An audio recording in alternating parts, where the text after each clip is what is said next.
தேர்வு எழுதினார்கள். யாரோடு?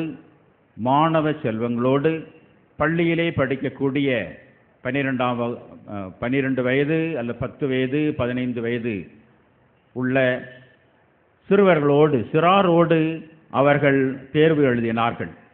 1947 ஆண்டு 8ஆம் வகுப்பு அவர்கள் படித்த நேரத்திலேயே ஹிந்தி தேர்விலே அவர்கள் வெற்றி பெற்றார்கள். தொடர்ந்து இந்த ஹிந்தியிலே பாண்டித்தியம் பெற வேண்டும் என்பதற்காக பல தேர்வுகளை எழுதினார்கள். கடந்த பிப்ரவரி மாதமும் ஒன்றை எழுதினார்கள். அதன் பிறகு இந்த ஆகஸ்ட் மாதம் 10ஆம் தேதி இன்னொரு தேர்வை அவர்கள் 80வது வயதிலே எழுதினார்கள்.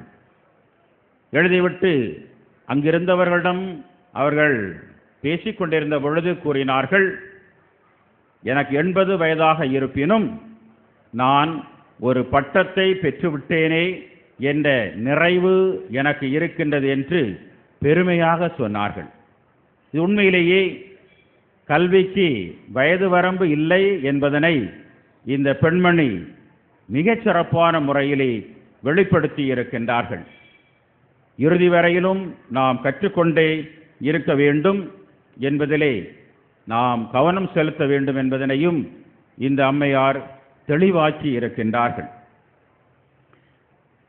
நாம் நம்முடைய குடும்பத்தில் உள்ள சந்ததியினருக்கு சொத்துக்களை சம்பாதிக்கின்றோம்.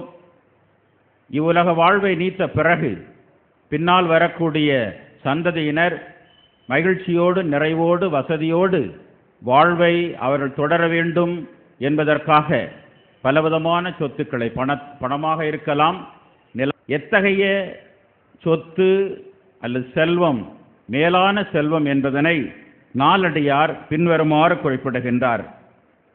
எச்சம் என ஒருவன் மக்களுக்கு செய்வன விச்சை மற்று அல்ல பிற. அவை தன்னுடைய சந்ததியினருக்கு விட்டு செல்லக்கூடிய ஒரு மேலான சொத்து புத்தகங்கள். தான் கற்ற அறிவை, தனக்கு கிடைத்த அனுபவத்தை, தன்னுடைய சிந்தனையினால் ஈட்டிய அனைத்து உண்மைகளையும் ஒருமுகப்படுத்தி புத்தக வடிவிலே அவர் இந்த சமூகத்திற்கு விட்டு செல்வதுதான் ஒருவர் இந்த சமூகத்தின்பால் ஈடுபாடு கொண்டிருக்கின்றார், இந்த சமூகத்தை அன்பு செய்கின்றார் என்பதனுடைய வெளிப்பாடாக இருக்கின்றது. அதை தவிர வேறு மேலான செல்வம் இல்லை என்று நாலடியார் தெளிவாக்குகின்றார். இதற்கு மாறாக திருவள்ளுவர் 1004வது குறளிலே பின்வருமாறு குறிப்பிடுகின்றார். எச்சம் என்று என் எண்ணுங்கொல்லோ ஒருவரால் நச்சப்படாதவன். மனித வாழ்க்கையிலே நாம் பிறரோடு தொடர்பு கொள்ளுகின்றோம், உறவு வைத்திருக்கின்றோம், அதனால் பிறருக்கு அறிமுகமாகின்றோம். இந்த அறிமுகமானது இல்லாத மனிதர்கள் அவர்கள் தங்களுடைய இறப்போடு அனைத்தையுமே முடிவுக்கு கொண்டு வந்து விடுகின்றார்கள். இறந்த பிறகு யாருமே நினைக்க மாட்டார்கள்.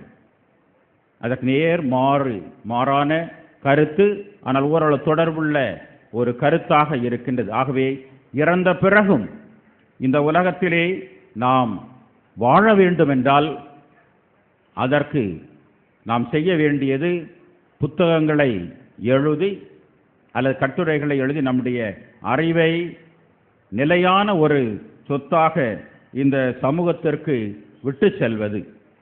இந்த நாளிலே நாம் அரும்புகளுக்கு தேவையானது அன்பான அணுகுமுறை என்ற புத்தகத்தை வெளியிடவிருக்கின்றோம். இந்த கூற்றை இந்த புத்தக ஆசிரியர் சிறப்பாக நமக்கு வெளிப்படுத்துகின்றார். இத்தகைய உண்மைகளை வெளிப்படுத்துவதற்கும் அறிந்து கொள்வதற்கும் நம்முடைய அறிவை பெருக்கிக் கொள்வதற்கும் இந்த புத்தக திருவிழாவை நடத்தி கொண்டிருக்கின்றோம். இந்த நாளிலே இந்த விழாவை சிறப்பிப்பதற்காக நமக்கு விழா மேடையிலே தலைவராக இருக்கின்றவர்கள் முனைவர் டிவிஎஸ் பிள்ளை அவர்கள், அண்ணா தொழில்நுட்ப பல்கலைக்கழகம் நாகர்கோவில் முதல்வராக இருக்கின்றார்கள். அவர் பழங்காலத்தை துருவி ஆராய்ந்து இன்றைய காலத்திற்கு தேவையான அறிவுரைகளை வழங்குவதற்காகவும் தன்னுடைய தொழில்நுட்பத் துறையிலும் அறிவியல் துறையிலும் இலக்கியத்திலும் தான் பெற்ற அனுபவத்தை நம்மோடு பகிர்ந்து நம்முடைய அறிவை பெருக்குவதற்காக அழைப்பை ஏற்று அன்போடு இங்கு வந்திருக்கின்றார்கள். அவர்களை இங்கே குழுமியிருக்கின்ற அனைவர் பேராலும் குறிப்பாக சுங்கான்கடை புனித சவேரியார் கத்தோலிக்க பொறியியல் கல்லூரி சார்பாக அன்போடு வரவேற்றுக் கொள்ளுகின்றேன். இந்த விழாவிலே சிறப்பு விருந்தினராக உயர்திரு சங்கர்லால் IAS அவர்கள், துணை ஆட்சியர் அவர்கள் வந்து இந்த விழாவை சிறப்பிக்கவிருக்கின்றார்கள். நம்முடைய மாவட்ட ஆட்சியருக்கு பதிலாக அவர்கள் இங்கு வந்து நம்மை எல்லாம் உண்மையிலே மகிழ்வித்துக் கொண்டிருக்கின்றார்கள். இந்த வேளையிலே நம்முடைய மாவட்ட ஆட்சியருக்கும் நம்முடைய நன்றியையும் பாராட்டுதலையும் தெரிவிப்போம். ஏனென்றால் இந்த விழாவிற்கு அவர்கள்தான் மையமாக முழுமுதற் காரணமாக இருக்கின்றார்கள். இந்த திட்டத்தை தயாரித்து அதற்கான அனைத்து ஏற்பாடுகளையும் இன்னும் குறிப்பாக இந்த மாவட்டத்தையே செயல்பட வைத்திருக்கின்றார்கள், மாவட்டத்தை இயக்கி இருக்கின்றார்கள். எனவே அவர்கள் இன்று இந்த விழாவிலே கலந்து கொள்ள முடியாததினும் அவர்களுக்கு நம்முடைய வாழ்த்துக்களையும் நன்றியையும் தெரிவிக்கின்ற நேரத்தில் அவருக்கு பதிலாக வந்திருக்கின்ற உயர்திரு சங்கர்லால் அவர்களை இந்த விழா சார்பாக அன்போடு வருக வருக என்று வரவேற்றுக் கொள்ளுகின்றேன்.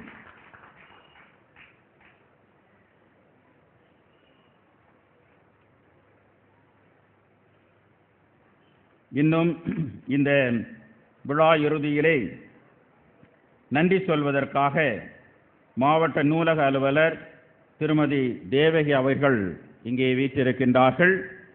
ஒவ்வொரு நாளும் அவருடைய துறைக்கு உட்பட்ட ஒரு நிகழ்வு நடைபெறுவதால் நெருக்கமாக அனைத்தையுமே கண்காணித்து வருகின்றார்கள். தன்னுடைய பணியை இன்னும் சிறப்பாக எவ்வாறு செய்து மக்களுக்கு, நம்முடைய மாவட்ட மக்களுக்கு பயனுள்ள ஒரு கருவியாக திகழலாம் என்பதனை எல்லாம் அவர்கள் சிந்தித்து செயல்பட வந்திருக்கின்றார்கள். எனவே அவர்களையும் இந்த விழாவின் சார்பாக அன்போடு வரவேற்றுக் கொள்ளுகின்றேன். புனித சவேரியார் கத்தோலிக்க பொறியியல் கல்லூரி முதல்வர் முனைவர் ஜோசப் சேகர் அவர்கள் நம்முடைய மகிழ்ச்சியிலே கலந்து கொள்வதோடு இதற்கு காரணமாக கல்லூரியிலே தேவையான அனைத்து ஏற்பாடுகளையும் செய்து மாணவர்களை இங்கே அனுப்பி வைத்து குறிப்பாக கல்லூரி நுண்கலை மன்றம் வழியாக கலை நிகழ்ச்சிகளை கொடுப்பதற்கும் அனைத்து ஏற்பாடுகளையும் செய்திருக்கின்றார்கள். எனவே அவர்களையும் இந்த நேரத்திலே வருக வருக என்று அன்போடு வரவேற்றுக் கொள்ளுகின்றேன். இன்றைய விழாவிலே மிக பொருத்தமாக புத்தகம் ஒன்று வெளியிடப்பட இருக்கின்றது. அரும்புகளுக்கு தேவையானது அன்பான அணுகுமுறை. இந்த புத்தக ஆசிரியர் மேடையிலே இருக்கின்றார்கள், எளிமையாக இருக்கின்றார்கள், செதிசு அவர்கள். உண்மையிலேயே நாம் எல்லோருமே அவர்களை பாராட்டுவோம். சில மாதங்களுக்கு முன்னால் எங்களுடைய கல்லூரிக்கு வந்திருந்தார்கள். அவருடைய ஆய்வின் போது பல கருத்துக்களை அவர்கள் சேகரித்தார்கள். கல்லூரி பேராசிரியர்களை, மாணவர்களை எல்லாம் அவர்கள் சந்தித்து தன்னுடைய படையலுக்கு தேவையான கருத்துக்களை சேர்த்தார்கள். அதனுடைய நிறைவாக இன்று மகிழ்ச்சியோடு ஒரு விதத்திலே ஒரு தாய் தன்னுடைய குழந்தையை பெற்றெடுக்கின்ற நேரத்தில் எவ்வாறு மகிழ்ச்சி அடைவாரோ அதே போன்று தன்னுடைய புத்தக வெளியீட்டு விழாவிலே மகிழ்ச்சியோடு பங்கு கொண்டு நமக்கு உற்சாகத்தை கூட்ட வந்திருக்கின்ற செதிசு அவர்களையும் அனைவர் சார்பாக அன்போடு வரவேற்றுக் கொள்ளுகின்றேன். இந்த பொதுக்கூட்ட நிகழ்விற்கு பிறகு சிறப்பு நிகழ்வாக கலைமாமணி சாக்கீர் உசேன் மற்றும் அவருடைய குழுவினர் தசாவதாரம் என்ற நாட்டிய நாடகத்தை அவர்கள் இங்கே வெளிப்படுத்தி கண்ணுக்கு விருந்தாக, செவிக்கு விருந்தாக, சிந்தனைக்கு விருந்தாக பலவற்றை கொடுக்கவிருக்கின்றார்கள். அவர்கள் துவக்கத்திலே வந்தவுடனே சொன்னார்கள், நம்முடைய இந்திய நாட்டினுடைய பண்பு இயல்பு இங்கே வெளிப்படுகின்றது. நடத்துகின்றவர் ஒரு இஸ்லாமிய சகோதரர். இந்த கதை ஒரு இந்து மதத்தை சார்ந்தது. இதற்கு ஏற்பாடு செய்தவர்கள் ஒரு கிறிஸ்தவ நிறுவனர், கத்தோலிக்க பொறியியல் கல்லூரி, சவேரியார் கத்தோலிக்க பொறியியல் கல்லூரி, சுங்காங்கடை. ஆகவே இங்கே ஒரு சகோதரத்துவத்தை காண்கின்றோம். இதுதான் நம்முடைய பாரத நாட்டினுடைய சிறப்பு அம்சமாக இருக்கின்றது என்பதனை வெளிப்படுத்தினார்கள். எனவே அவர்கள் இந்த அரங்கிற்கு வந்திருக்கின்றார்கள், நம்மை மகிழ்விக்க இருக்கின்றார்கள். அவர்களையும் எங்களுடைய கல்லூரியினுடைய சார்பாக, இங்கே குழுமி இருக்கின்ற அனைவர் சார்பாகவும் அன்போடு வரவேற்றுக் கொள்ளுகின்றேன். இன்னும் இந்த விழாவிலே பல பெரியவர்கள், பேராசிரியர்கள், ஆசிரியர்கள், கல்வி ஆர்வலர்கள், புத்தக விரும்பிகள், இன்னும் மாணவர்கள் எல்லோருமே வந்திருக்கின்றார்கள். அதோடு இந்த நிகழ்ச்சிகளை எல்லாம் ஒருங்கிணைப்பவர் நம்முடைய அன்பு சகோதரர் குமரி யாதவன் அவர்கள். எனவே ஒவ்வொரு நாளும் இதனை அவர்கள் ஒருங்கிணைத்து சிறப்பாக நடத்தி கொண்டிருக்கின்றார்கள். சகோதரர் குமரி யாதவன் அவர்களுக்கு நம்முடைய பாராட்டுதலை தெரிவிக்கின்ற நேரத்தில் வந்திருக்கின்ற அத்தனை பேரையும் இந்த சவேரியார் கத்தோலிக்க பொறியியல் கல்லூரி சார்பாக அன்போடு வரவேற்று நம்முடைய இந்த புத்தக ஆர்வம், அறிவை பெருக்கிக் கொள்ள வேண்டும் என்ற ஆர்வம் தொடர வேண்டும். கல்வியை பற்றி குறிப்பிடுகின்ற நேரத்தில் கற்றோருக்கு அடையாளம் புத்தகங்களை சேர்த்து வைப்பது, அதோடு கல்வியானது துவக்கத்திலே கடினமாக இருக்கும், ஆனால் இறுதியிலே அது இனிப்பாக இருக்கும். அதனால் இத்தகைய கல்வியை நாம் எல்லோருமே இணைந்து நமக்கு இருக்கக்கூடிய வாய்ப்புகளை எல்லாம் பயன்படுத்தி, குறிப்பாக புத்தக ஆர்வத்தை நம்மிலே நாம் பெருக்கிக் கொள்வோம். இந்த வாய்ப்பை கொடுத்த மாவட்ட நிர்வாகத்திற்கு, இன்னும் அதோடு தொடர்புள்ள அத்தனை பேருக்கும் மீண்டும் எங்களுடைய கல்லூரியுடைய சார்பாக நன்றியையும் பாராட்டுதலையும் தெரிவித்து அனைவரையும் அன்போடு வரவேற்றுக் கொள்ளுகின்றேன். நன்றி.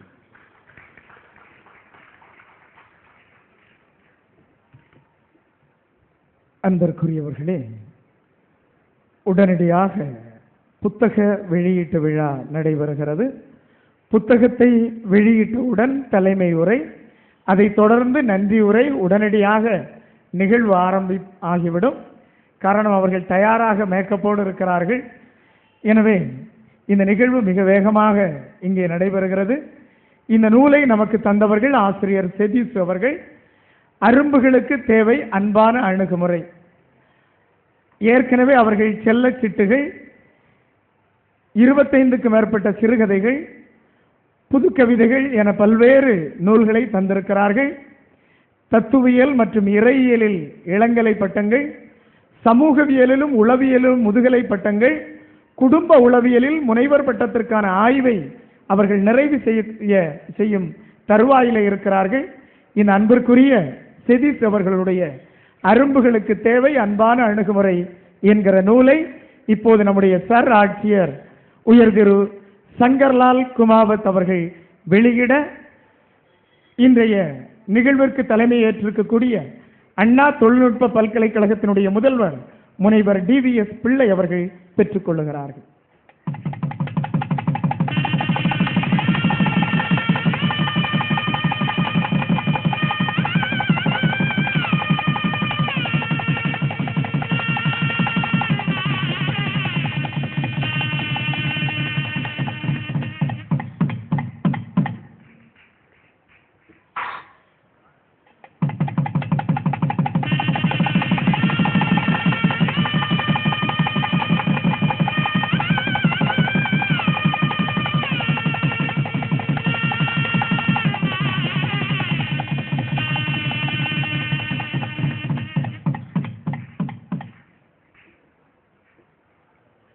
இப்போது தலைமை உரை முனைவர் டிவிஎஸ் பிள்ளை அவர்கள்.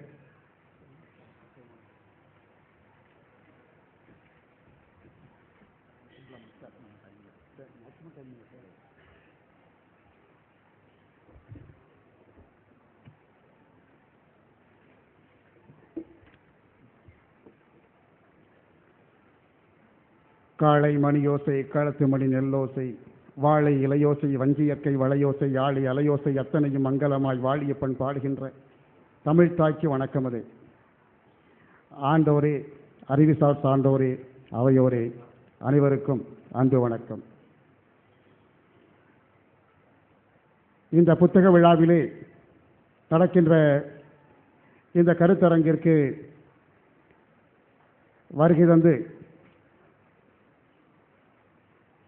வருகை தந்துள்ள நல்லுள்ளங்களை எல்லாம் வரவேற்று அமர்ந்திருக்கின்ற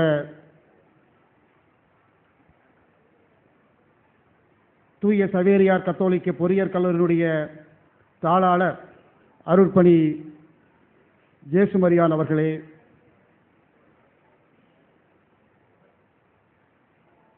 இந்த விழாவிற்கு வருகை தந்துள்ள மாவட்ட துணை ஆட்சியர் திரு சங்கர்லால் அவர்களே, புனித சவேரியார் கத்தோலிக்க கல்லூரியினுடைய முதல்வர் அருமை நண்பர் டாக்டர் ஜோசப் சேகர் அவர்களே, அற்புதமான ஒரு நூலினை படைத்து அதை இந்த விழாவிலே வெளியிட்டு பெருமை சேர்த்திருக்கின்ற திரு சதீஷ் அவர்களே,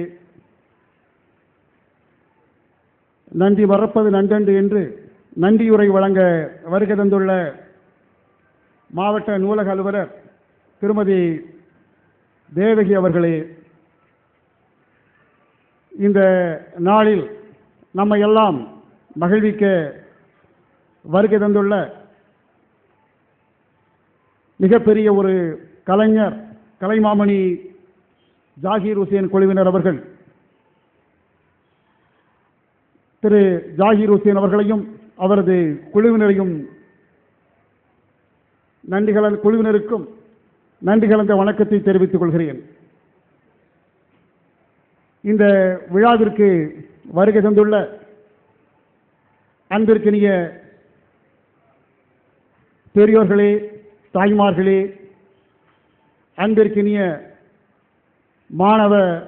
மாணவர்களே, குறிப்பாக புனித கத்தோலிக்க சவேரியார் கல்லூரி மாணவர்களே, ஏனென்றால் இன்றைய நிகழ்வு அனைத்திற்கும் முழு பொறுப்பேற்று அந்த கல்லூரி நடத்தி தந்திருக்கிறார்கள். உங்கள் அனைவருக்கும் நன்றியை தெரிவித்து, கன்னியாகுமரி மாவட்ட கல்வி நிறுவனங்கள், தென்னிந்திய புத்தக விற்பனையாளர்கள் மற்றும் பதிப்பாளர்கள் சங்கம், கன்னியாகுமரி மாவட்டத்தின் நிர்வாகத்தினோடு உற்ற துணையோடு இந்த புத்தக கண்காட்சி மிக சிறப்பாக நடந்து கொண்டிருக்கின்றது. இந்த விழாவிலே மாவட்ட ஆட்சித்தலைவர் அவர்கள் நேரில் கலந்து கொள்ள முடியாவிட்டாலும் இதற்கான அனைத்து ஏற்பாடுகளையும் செய்து தந்து அதற்கு முழுமுதற் காரணமாக அமைந்து இந்த விழா நமது நகரிலே நல்லபடியாக நடந்திட அனைத்து வழிமுறைகளையும் வகுத்து தந்த அவர்களுக்கு நெஞ்சார்ந்த நன்றியை தெரிவித்துக் கொள்கிறேன். அன்பு பெரியோர்களே, மாணவர்களே, மெத்த படித்த பண்டிதர்களின் நூலை படிப்பதினால் அவர்கள் கற்றறிந்த மொத்தமும் தெரிந்து கொள்ள ஒரு வாய்ப்பு. ஆகவே நீங்கள் அறிஞர் பெருமக்களின் நூல்களை வாங்கி படிக்க வேண்டும். நீரின்றி அமையாது உலகு, நீரின்றி அமையாது உலகு வள்ளுவர் வாக்கு. நீரின்றி இன்றியமையாமையை பற்றி நான் குறிப்பிட தேவையில்லை, உங்கள் அனைவருக்குமே தெரியும். நீரின்றி அமையாது உலகு என்ற கருத்தை சொல்வதற்கு வள்ளுவருக்கு என்ன தேவைப்பட்டது? அந்த கருத்தினை பதிவு செய்வதற்கு ஓலைச்சுவடிகளிலே பதிவு செய்து வந்தார்கள். நல்ல கருத்துக்கள், ஆய்வு அறிக்கைகள், தனது கண்டுபிடிப்பு பற்றிய செய்திகளை அறிஞர் பெருமக்கள் பதிவு செய்வதற்கு ஏதாவது ஒன்று வேண்டும். அது நூலாக இருக்கலாம், கல்வெட்டாக இருக்கலாம், ஓலைச்சுவடிகளாக இருக்கலாம். ஆகவே நூலின்றி அமையாது உலகு என்றே கொள்வோம். நீரின்றி அமையாது உலகு என்பது வள்ளுவர் வாக்கு. நாம் நூலின்றி அமையாது உலகு என்று கொள்வோம்.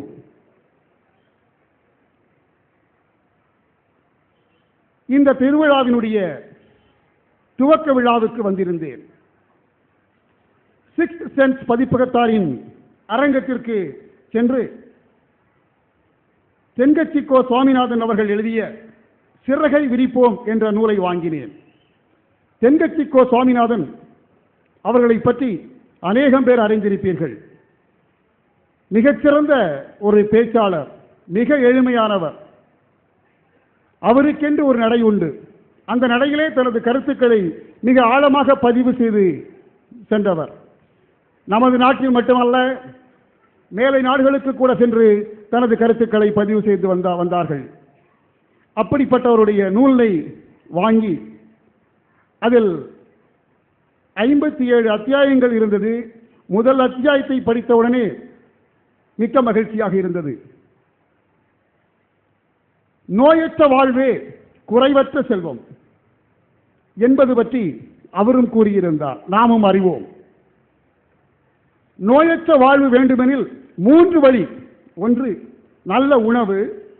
தேவையான உடற்பயிற்சி. 2, 3, கவலையில்லாத மனம்.